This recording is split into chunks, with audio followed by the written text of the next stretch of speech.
Hey guys, it's a song or a story a day. Now, I know what you're thinking. There's no way you're a song or story a day. I mean, you look nothing like him, but I swear that's just because my hair is a complete mess, and it's even worse than usual. I used this headband as a band-aid solution. Look, I mean, this is what I would look like without the hairband. And I look kind of like a cross between I don't know, a pine tree and a flower. I don't have a look. I obviously didn't script this. All right, you're gonna have to look. I'm just gonna go without the headband for now. Although I much prefer how I look with the headband on, but it's too late. You've chosen this. You've chosen this fate. Um, my throat is still completely off. In fact, I think I'm getting sicker and sicker. Because I have got absolutely no appetite today. Um, but I do have a story for you. A story that has a lot to do with food. And it's one of my favorite stories. So I thought I'd share it because, well, it's a nice story. And in the background, you'll see that is supposed to be a crab. Now, I know what you're thinking. That's not a crab. But I promise you, it is a depiction of a crab, and as good of a depiction as I'm able to make in the limited time that I had to make it. So the story I want to tell you is about why I became a vegetarian about 6 or 7 years ago. I've never mentioned that I'm a vegetarian before, and I guess I had to mention it today for this story to make sense. But I am a vegetarian, and yeah, I wanted to tell you the origin stories of that. It's sort of like those superhero comics, you know, like you find out why Batman was Batman, or you find out why Superman becomes Superman, and this is the same thing.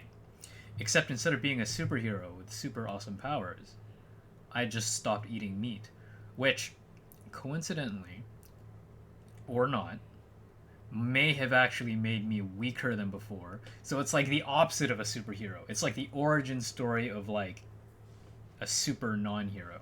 All right, but I hope you'll enjoy the story nonetheless. And it starts like this: my family's always had boiled crabs now and then, like not very often, but I would say maybe at least once or twice a year, on average, maybe once a year.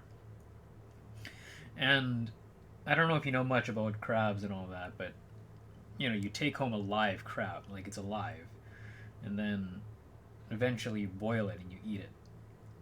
I know how terrible. Um, anyways, that's a thing that my family has done ever since I could really recall.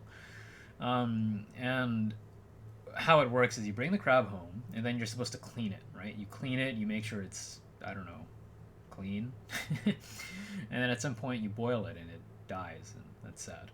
But anyways, I was in charge of cleaning it, even as a kid, and that's because it probably wasn't really much of a job. It was more of something to just give me busy work to do. You know, the things that parents make their kids do to keep them, uh, I don't know, away from everything else in the kitchen. And I tell you what, I loved the crabs. I loved them so much. I had always wanted a pet, always, okay? And I had never ever got one.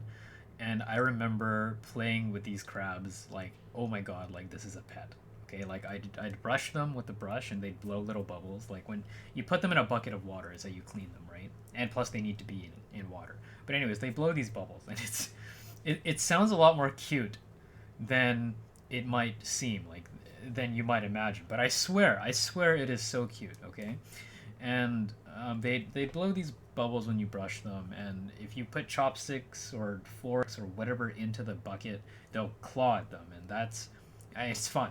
I know that doesn't sound very fun, but you're wrong. It's very very fun, and I promise you'd love the experience. I mean, I love the experience, and I don't know. I mean, I just very much always grew attached to these crabs. And then at some point, they'd always be boiled, and I'd actually be quite upset about that. I never quite liked eating those crabs. In fact, I didn't. So that's just a bit of a backdrop. That would happen every year or so for much of my life growing up. And then let's fast forward to when I was in my early 20s, young 20s, very, very early 20s. Um, I I mean, the same thing happened again. My parents brought home a crab, and we went through the same song and dance. I know. Still a child, I loved that crab, and I played with it. I brushed it. I threw things in the bucket. Well, not threw. You know, I put things in the bucket so that it clawed it. It was just my way of playing with the crab, however I could. And I remember just feeling so bad for the crab. Like, you know, it doesn't want to die, and we're going to be boiling it in like however much time, and I'm going to feel bloody awful. And I felt so bad that I just straight up told my parents, like, hey, mom, pops, how about this? I will give you guys like $80, or I'll pay more than whatever you guys paid for this crab. Just at least set it free in the river nearby. Like, we're next to a harbor, so I actually could have done that. And I was like, yeah, just let me set it free. Let me pay for the crab, just please. Like, I don't want this crab to die. And they're like, what's wrong with you? No, we're not doing that. We're not giving you this crab, and we're not setting it free, right? And I mean, that was the answer I expected, but I just felt so bad. And then I spent another 40 minutes playing with the crab and just enjoying my time with it. And I just started thinking to myself, like, if I feel this bad about a crab, like if it's making me feel this awful, then really I should feel the same about everything that I eat, right? Like, I eat beef, I eat chicken, I eat pork, and all of those are living animals too. And I bet if I had spent some time with those things, I would probably not have a very good time enjoying eating it. And after that, I made the decision to become vegetarian.